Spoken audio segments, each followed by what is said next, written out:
Hello, everyone, and welcome. I'm Alice Spraggon, Vice President of Content and Engagement at Clarity, and I am delighted to be moderating today's roundtable, Reimagining Creativity, Creating Powerful Communications and Marketing Ideas in the Age of AI. So, we're meeting at a pivotal moment in our industry. AI isn't just another tool, it's fundamentally reshaping the way that we think, create, and deliver impact for our clients. At Clarity, we see AI as a strategic amplifier, one that enhances our expertise, sharpens our insights, and helps us unlock new levels of creativity and value. But above all, at Clarity, we truly believe that the heart of every powerful idea remains deeply human. Today in the discussion, we're going to be exploring how AI is evolving the creative process, from sparking ideas and informing strategy to optimizing campaigns and driving measurable results. We're going to be discussing how data-driven insights enabled by AI are rewriting the creative brief and opening new doors to relevance and innovation. Back to that issue of heart and humanity, though, our conversation is going to focus on partnership, how human ingenuity and machine intelligence can work hand in hand. We'll be sharing some real-world examples of how our teams use Claraara, Clarity's proprietary AI agent, designed specifically to support marketing and communications. We believe that Claraara enhances rather than replaces our creative spark. Throughout the chat as well, you're going to be hearing how Clarity's approach is grounded in responsible innovation, transparency, and accountability. Our commitment is to use AI in ways that amplify value for our clients, safeguard data, and keep human insight at the center of everything that we do. So I am absolutely thrilled to be joined by a panel of Clarity specialists who bring diverse perspectives from strategy and technology to market intelligence and local market leadership. Together, we're going to be unpacking the opportunities and challenges of harnessing AI as a creative ally. So in the room today, we have Will Julian-Vicary, Clarity's CTO and the human brain behind Clarity's ongoing development and how we apply her throughout the business. Mandy Galmes is the managing partner of our Australia team, Cefiani, and is the proud winner of a gold PR line from the Cannes Lions. Her work spans B2B and consumer brands, including, have to take a breath, Instagram, Google, Amazon, Westfield, Honda, Taco Bell, Cochlear, Australian telco Optus, Nokia, and more. Nick Smith is Clarity's Market Intelligence Director and the leader of our Insights team and Clarity Intelligence Unit. He supports clients globally with data-led intelligence that informs strategic decision-making and has recently joined us from News UK. And finally, last but definitely not least, Rob Agnew is our SVP of Strategy, and his focus is partnering with senior leaders to deliver data-driven strategies that drive growth, differentiation, and resilience in dynamic markets. So, without further ado, let's get started with the discussion. Will, I touched on this in the intro, but I'd love if you could start us off with a simple overview of Clarity's AI solution, Claraara, because we're definitely going to be referring to her a lot throughout this conversation. Yeah, of course. So Claraara is our marketing communications AI technology. The platform is similar in interface to what you will have experienced with ChatGPT. Claraara allows our teams to engage with frontier models, not just from OpenAI, i.e. the ChatGPT parent, but also from Google, from Anthropic, and from other vendors, to allow us to use best-in-class across our work. And we do that in our environment in a secure and centralized way to protect client data. The platform has some very specific Marcoms prompts embedded within it to directly attack Marcoms use cases. And they can then empower our team with solutions targeting what's common in our industry and common problems. Thanks, Will. And I don't know about the rest of the team, but over the last 6 months, I think I've gone from using Claraara maybe once a month to using her multiple times a day to support all of my work. So yeah, thank you for your work developing Claraara for us. So now let's move into the crux of our conversation and the mechanical elephant in the room. Has AI completely transformed creative ideation? Or does the creativity celebrated during the likes of the Cannes Lions still require human ingenuity?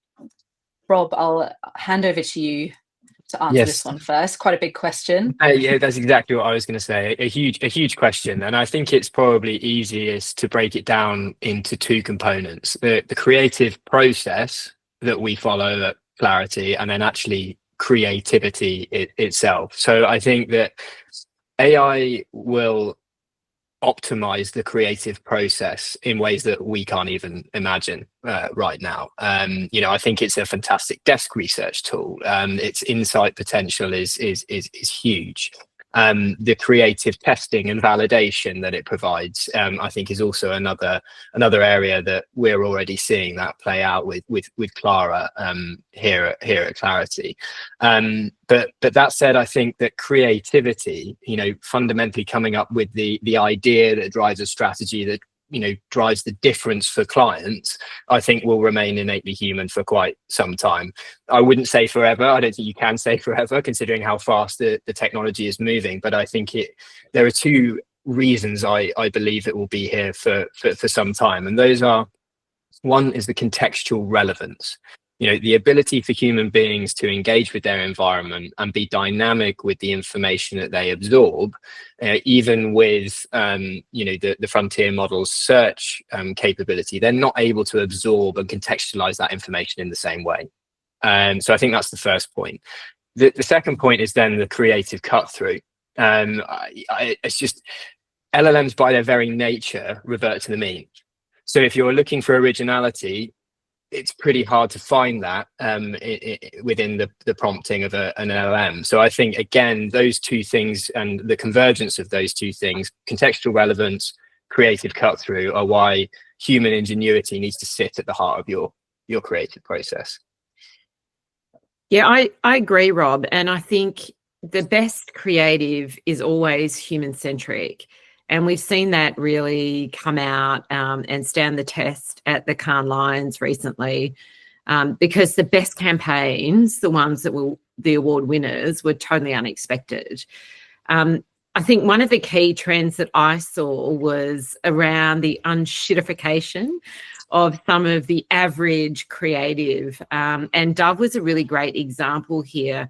And how they stood out to bring their real beauty platform to life. That simple belief that authentic beauty matters more than ever before. And their campaign really challenged all of those AI-generated influencer models. And what I loved about it was the fact that the campaign in and of itself was trying to change the algorithms of the social platforms. So really clever and bold in its ambitions. But I think we also saw, just as we saw AI producing some of the great work or being responded to by the great work, it also created controversy at the Cannes Lions, because I don't think as an organisation the Lions had thought through how they were going to manage entries that were put together by AI or that had AI in the back end. And what we saw was there was the controversy around mocked up coverage, misleading claims, and unverifiable data. And actually, in response, the Lions have developed new guidelines for 2026 around mandatory requirements and an updated code of conduct. So already we're starting to see, I think, a little bit more thinking about the impact it will have on creativity. But I couldn't agree more with you. The humans will always be at the centre, and that big, bold, creative thinking demands originality, and that will come from humans. Yeah, I think just to add to that, Mandy, Coca-Cola used AI for their Christmas holidays are coming ads, and you may know that kind of received significant amounts of backlash. It was meant to kind of pay homage to their iconic holidays are coming, but with Christmas being so kind of human-centric, they didn't really kind of hit the mark using AI. So that's something that I think brands need to be really careful of and consider. Yeah, nice. Interesting. So with that context, let's work through how the creative brief process has evolved in the age of AI, sort of talking through how we'd respond to a brief. So Nick, as our insight lead and the first port of call whenever we get a new brief in, how are you using AI within your process, and how would you say this has augmented your output? Thanks, Alice. We're seeing the creative process being more dynamic and insight-led, driven by AI to a large extent. AI and first-party data naturally allows us to analyse real-time insights, which is really useful, but also identify emerging behavioural trends and also better predict future outcomes, which can be used as like an effective foundation to help inform our creative thinking. AI could also help us better interrogate briefs from clients, helping us reframe tasks into kind of challenges, which are really important to get the key questions, and also offer deeper contextual understanding around certain markets and brands and stakeholder sentiment, etc., but also identify competitive positioning and where we need to be. So essentially it allows us to move faster with more confidence, especially when we work across multiple clients and also projects with tight deadlines, which I'm sure everyone on this call can kind of agree with. I feel like a key thing we must remember when thinking about AI within the process is not simply how it can automate processes and our analysis, but also how it can enhance our strategic thinking. It's about how AI can help transform data into insight and how we importantly use those insights to create more meaningful connections with our audiences. For example, AI can surface patterns we may have missed. It can flag unseen opportunities, but importantly, help generate fresh angles of thinking. And a way it can do this is bring new voices and ideas to the table. So it can give everyone access and confidence to talk about certain topics in more detail, which I think is a really good thing, because the more voices you get in conversations, sometimes this can like relate in better ideas as well, which I think is a really important point. But as we kind of referred to earlier, storytelling and unique insights are really important, and they'll be increasingly valued by clients. And this is where we as marketers can make the real difference. AI can naturally kind of free up time for us, which is naturally a good thing. It's finding that balance of using AI, but within the creative instincts that only we can bring, which I think personally is a huge skill, but one that can pay dividends if done right. And then just to kind of look at kind of some key factors at play. So AI's ability to turn data into insight, helping uncover opportunities. There's so much data out there, and AI is so good at kind of summarizing large volumes of data, search trends, for example, online conversations and social sentiment to identify patterns. An important thing within the insight world and the creative world is going beyond just demographics into kind of behaviors and need states and also context, as Rob mentioned, which can also uncover new audience segments from targeting. With AI though, and this is something that I kind of like really pride myself on, it is really important to kind of data check the sources and also make sure that you keep an eye on the published date. So I'm very personally hesitant to reference stats if it's more than a couple of years old, for example, and I'll always make sure that kind of the sources which AI produces are reputable and trusted. I think this is really, really key. And then predictive intelligence, this is kind of a hot topic right now in terms of how AI can predict future behaviors based off kind of current data and understanding patterns. It's getting very, very good at doing this. And synthetic panels, we'll maybe talking a little bit about this later, but essentially these panels are based on lookalike audiences that can reduce the time and cost associated with traditional samples. So it's kind of like a really better and more efficient way to use research and gather insights. And also it's interesting to see how market research agencies are reacting and adapting their offering in the AI world. So Kantar, you guys probably know Kantar, is one of the biggest, largest research agencies. They've launched a number of AI research products, including a product called Link AI, which is basically able to test digital, TV, print and out-of-home creatives using kind of lots of database of tests, etc. And also it has automated benchmarking as well. Oh, cool. I feel like there's just a new tool every single day that's coming out. Like Mandy actually sent me in the mix.ai today, and it absolutely blew my mind. It basically shows you the sources that that Gemini's LLM is using to populate the Gemini search rankings, and that just the amount that is just so important for us when we're giving guidance to clients and the kinds of things that they should be saying and the kinds of publications that they should be pitching into. It kind of does change the game a little bit, even in sort of from a day-to-day insight perspective. So yeah, Nick, love that. Thank you for sharing all of those different examples. Will, can you share any insights on how this will evolve as Claraara and other tools progress in their capability? Yeah, of course. And to your point, I think there's a stat that 80% of all startups are now an AI startup, which is crazy and keeps me on my toes, let's put it that way. I mean, for Claraara, it's a fine balance of, do we build something or do we buy something off the shelf? And the buy something off the shelf is a never moving target. There's vendors coming out every other day with something big and wonderful. So we're playing a balance. We're exploring a few different evolutions for Claraara. A couple examples. More direct support of desk research, something that we all do as a business, is an obvious step for us.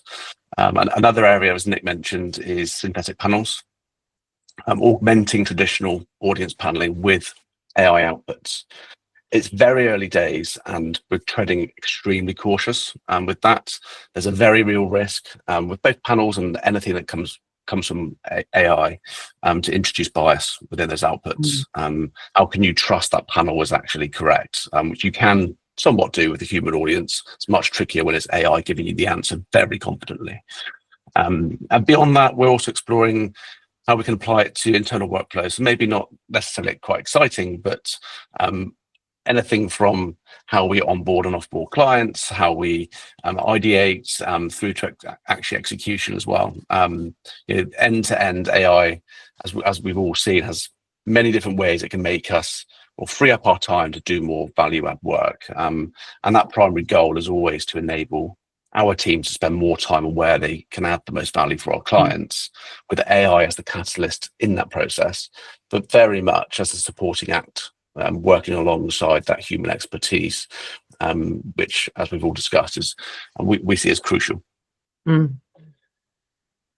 The synthetic panels piece is such an interesting one. As someone that does a lot of qual and quant research in my day-to-day work, I can kind of see it as maybe helping me to guide the questions, but maybe my brain isn't ready to accept it yet. But I just can't imagine it replacing the human element. But yeah, Will, keep us up to date on that one. It's very interesting. So moving on to strategy and the all-important big creative platform. So Rob, it would be great to hear from you how the theory behind this is evolving. And then Mandy, your perspective on how you're tangibly bringing this to life with clients today, with some real life examples would be great. Yeah, absolutely. Yeah, this is a part of the AI evolution that I'm particularly excited about. What we've seen within our industry is a very linear process to creativity, strategic development, and then execution. So you would start with your data and analytics team. You'd bring your insight teams, to swim in that data and come up with the nuggets of information that really drive that strategic planning. Strategic planning would then take over and inform creative, and eventually you would come out with an output. Now, the problem with that linear process is that it's a bit of a game of Chinese whispers in many ways. There's so much time between the data analytics team starting and the creative team finishing that inevitably you lose the real crux of the problem that you're trying to solve often. And these teams are often siloed. Particularly within large agencies, they are very siloed. It gets moved, the work packet gets moved from one team to another and never goes back in the other direction. One thing that I think we're doing really well at Clarity is actually to give Claraara a seat at the table in that process. And what we're finding is it's not only just giving time back to our intelligence unit, but it's actually optimizing the creative output. So the way that we do that is we actually are bringing all of the different functions that I just described together into a single working format and have Claraara in the meeting room with us being performative, allowing us to, interpret insights, identify challenges, and evaluate choices in real time. And that means that ultimately the creative output that we provide doesn't lose any of the ingenuity driven by our insight team, and it doesn't fall foul of the strategic choices that we've decided to make for the client.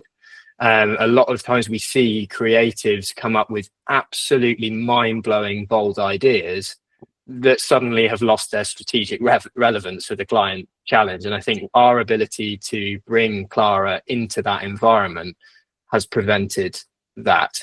So it's not just about giving us back time, it is that truly, it is creative optimization to Nick and Will's previous points. Yeah, look, I think you're absolutely right, Rob. Claraara is giving us the opportunity to have AI at the table with us. But I would say, as the market is under so much pressure at the moment, organisations we deal with are faced with both internal and external pressure. Agility has never been more critical.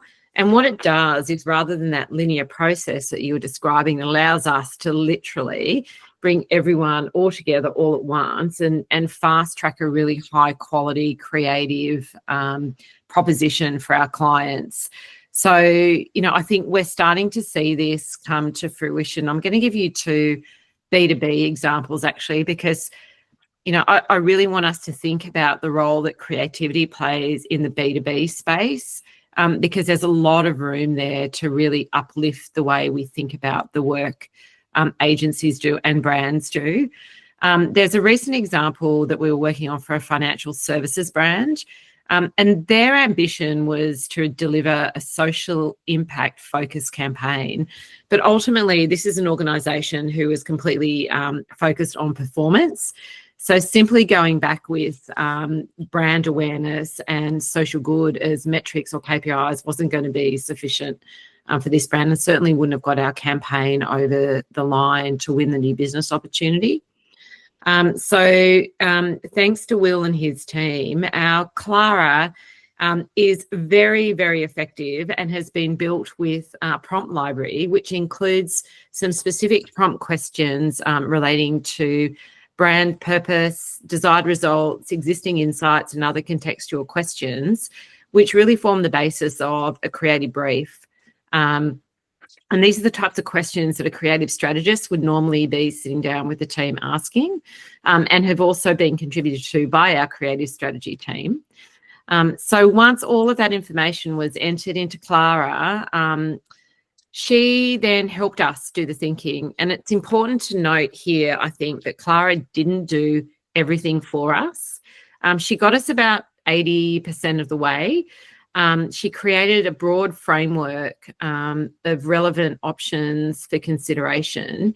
But we then had to take that away and apply that human thinking, the industry experience, that senior expertise that our team is famous for, to the framework, and just make sure it really reflected our understanding of the industry, what success looked like, and best practice. Look, and I think the best outcome was we won a piece of work. Yay!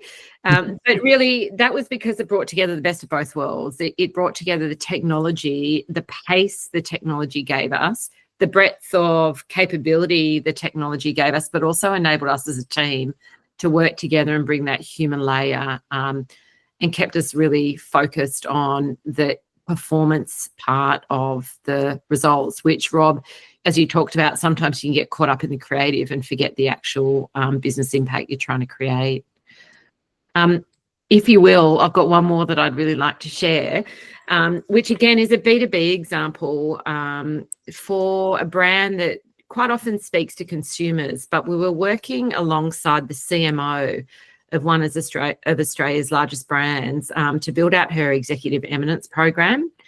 And part of the work we were doing, when I say we, Alice and I, was to actually develop a multi-layered, complex messaging house, an overarching narrative for this executive. And she had a very unique story to tell based on her very unique background, not very typical for this industry.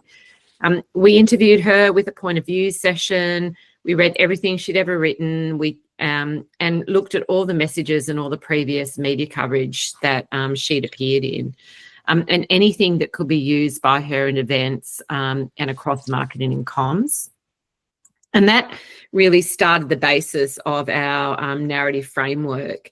Once we had that, we then inputted all of the information that we had into Claraara. And as the team pointed out earlier, the beauty of Claraara is just the volumes of information that she can digest and synthesize really quickly. So this was proof points, statements from previous conferences, messaging, And we asked Claraara to do a final tone of voice check to make sure that her unique voice was coming through in everything we'd written. And look, what was really exciting about that was after we asked Claraara to offer suggestions of what her key phrases were, and then suggestions of how we could adapt some of the messaging, we were able to very quickly, in less than an hour or two, really sprinkle the magic over this messaging framework. So it went from being generic executive speak to specifically her point of view and her voice. So, that's really exciting to have the power of that in your hands.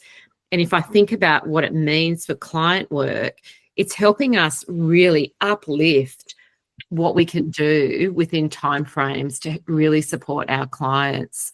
And, it's quite unique to us. I don't know any agencies of our size who have these tools and have the ability to do this too. So again, massive shout out to Will and his team. Yeah, thank you, Will. I mean, that last example, I feel like when you've been looking at a lot of materials for days on end, it can sometimes be hard to sprinkle that magic. So having Claraara there to give us that final sort of boost towards the finish line and create a really, really superb product is just absolutely invaluable. So as we enter the executional phase then, this is where our ethics and authenticity should be top of mind as we're sharing the creative messaging or other outputs with real audiences. So Will, I'd love to hear from you, again, as the human brains behind Claraara. How can this be embedded into the process from the start and prioritised as the campaign is rolled out? Yeah, of course. So our internal policies and our playbooks, they kind of guide and underpin our execution. Embedded within the tenets of these policies are those key ethical and authentic components of them. A common thread throughout all of our internal training, in our policies, our guides, is that requirement for human ownership, critical thinking applied to that work, and fundamentally accountability. And our work needs to be just that, ours. With AI playing a supporting role in its formation, where it can add value, but always alongside that human expertise and creativity. Ultimately, our team is accountable for anything that they ship out the door. And if a deliverable doesn't hit the mark, it's not on AI, it's on them. And that's well understood across all facets of the business. We then have some more practical ethical requirements.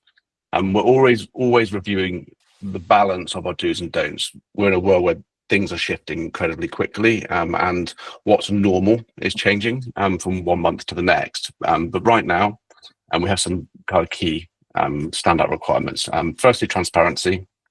If AI has produced an output, then the client and end consumer of that information or that output must be aware of that. Generally speaking, that applies mostly to audio visual outputs. We're not taking something from AI and shipping it out the door in a content way. And we have a few very much no-go areas. The obvious things: we're not creating deepfakes, we're not generating mis or disinformation. I'd hope no agency would. But then there's some more subtle, but we feel quite important areas as well. So no faking diversity. We'll work with diverse talent to be diverse, not use AI to fake that diversity. So an example might be if you're activating a campaign in a different region, which you've already activated in, let's say, the US, and you want to activate it in Spain, we're going to work with talent in Spain to activate that creative, not use AI to fake it. We respect artists, so we're not going to prompt AI to produce work that emulates that of another artist. And again, this may change. At the moment, we don't use AI within our recruitment decision making. There are inherent biases that have been proven. I think it was Amazon was the case study that negatively impacted minority groups. So we steer well clear in that respect. So that's it in a nutshell. Generally speaking, it's common sense approach to it. Yeah, and you really see that in the teams, Will. We've got a clear policy, so it means it's embedded into the ethics, and it's a practice right from the start of a campaign. The team know what goes and what doesn't go when it comes to using AI tools. And really interestingly, recent research by the Australian Centre for AI and Marketing actually, while they found that AI teams are neck and neck with IT teams in terms of being AI leaders in the technology within organisations, almost half of the organisations they surveyed actually indicated they lacked an AI ethics framework and policies. So I think it's really interesting that while organisations and teams are adopting these tools, they're actually not thinking about how they're being used. And to add to that, a lot of the training was put on the individual. So the learning was self-learning rather than being guided by the organisation. So I think there's a risk that a lot of individuals go rogue on their use of AI, which creates quite a big reputational risk for an organisation. And also governance challenges. So, I think you can just look at what happened at Cannes, for an example, on the impact that it can have if you don't have a clear framework in place for using AI tools in creativity and more broadly across the business. So for sure, accountability is key. And like you said, at Clarity and at Stefani, every piece of work is signed off by a human before it goes out. And our teams only output like every time. So, I think the most important thing is having those frameworks and having those policies in place. 100%. I've actually received some feedback from clients that they're trying to establish their AI sort of ethics use case, and they're so overwhelmed they don't actually know where to start. So I think from our perspective and from other organizations that do already have that sort of good framework in place, we are knowledge sharing, and we all should be knowledge sharing so that we can all sort of as an industry have those ethics established. So yeah, thank you both for those insights. So finally, it's the question at the back of everyone's mind. It's at the back of my mind. What capabilities, skills, mindsets do us creative professionals need to be building now so they can thrive as AI continues to evolve? Rob, you've said some interesting stuff about this before to me, so maybe we'll start with you, and then anyone else is welcome to share some pearls of wisdom on this one. Well, I'm not sure about pearls of wisdom, but I mean, I believe on the mindset element, at least, this is about being more human. And what I mean by that is have more experiences and play into your curiosity. I've worked with some fantastic creatives in my career, but they all held those two components really dear. They would be absolutely unafraid to run into a topic that they weren't already an expert in. They were just totally driven by the fascination of learning. They also tended to enjoy very diverse life and work experiences. They were able to sort of continuously challenge their own perspectives and almost saw a game in it by what they did at work and also outside of work. They wanted to see and understand everything for themselves, but through the eyes of others. And I think that is one of the greatest skills that any communicator or marketer can have. But I think particularly when you are working in the creative function, it's a must. The other thing I think is worth noting is, obviously I've only been with Clarity for a few months now, but you can already see how much comfort with AI our teams have as a result of providing them with the right information and being very deliberate about that training. People are able to be curious if they are not fearful of using the tools. So we have open dialogue about AI. We have very strict policies and guidelines, and we train our teams. And I think when you it's that culmination that I think is really, really, really important. And I think that's on the individual in their attitude, but I actually think it's on the agency in the application. I totally agree on the I like to refer to it as psychological safety, and that's on us as a business to give that safety and that feeling of, yes, I can experiment and it's not going to come back to bite me as long as I'm following the guidelines that have been put in place. And I think by putting them in place, you kind of give some comfort in that as well.